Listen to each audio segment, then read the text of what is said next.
জৰুৰীকালীন অৱস্থাৰ ঘোষণাৰ সময়ত তেতিয়া সৰু এলপি স্কুলৰ পৰা হাই স্কুল ঠিক পাবলৈ হৈছে সেইখিনি সময়ত মনত আছে তাৰ মানে এটা যে বেলেগ ধৰণৰ পৰিস্থিতি এটা হৈছে ইমাৰ্জেন্সি মানে কি বুজি পোৱা নাছিলোঁ কিন্তু এইটো বুজি পাইছোঁ যে এটা বেলেগ ধৰণৰ পৰিৱেশ এটা হৈছে য'ত অলপ সন্ত্ৰস্ত হৈ আছিলে মানুহবিলাক ইমান বুজি পোৱা হোৱা নাছিলোঁ যেতিয়া বহুত পিছত মানে বয়স বঢ়াৰ পিছত সেইখিনি মনত পেলালে তাৰ গভীৰতাটো বা গম্ভীৰতাটো অনুভৱ কৰিছিলোঁ আৰু তাৰপিছত যে অসম আন্দোলন আৰম্ভ হওঁতে কিছু ডাঙৰ হৈছোঁ হাইস্কুলত পঢ়োঁ আৰু প্ৰত্যক্ষভাৱে আমি আন্দোলনৰ সৈতে জড়িতও হৈছিলোঁ ষ্টুডেণ্ট হিচাপে স্কুলৰ পৰা আমি বহুত সময়ত পিকেটিং গৈছোঁ গৈছোঁ সেইখিনি সময়ত যিটো পৰিস্থিতি সেইখিনি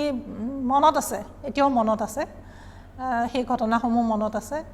বা তাৰ পৰৱৰ্তী পৰ্যায়ত তাৰ এফেক্টটো আমাৰ পঢ়া শুনাত কেনেকৈ পৰিল সেয়াও এটা ডাঙৰ বিষয় কাৰণ আমাৰ শিক্ষা জীৱনত এই আন্দোলনটোৰ বহুত প্ৰভাৱ পৰিলে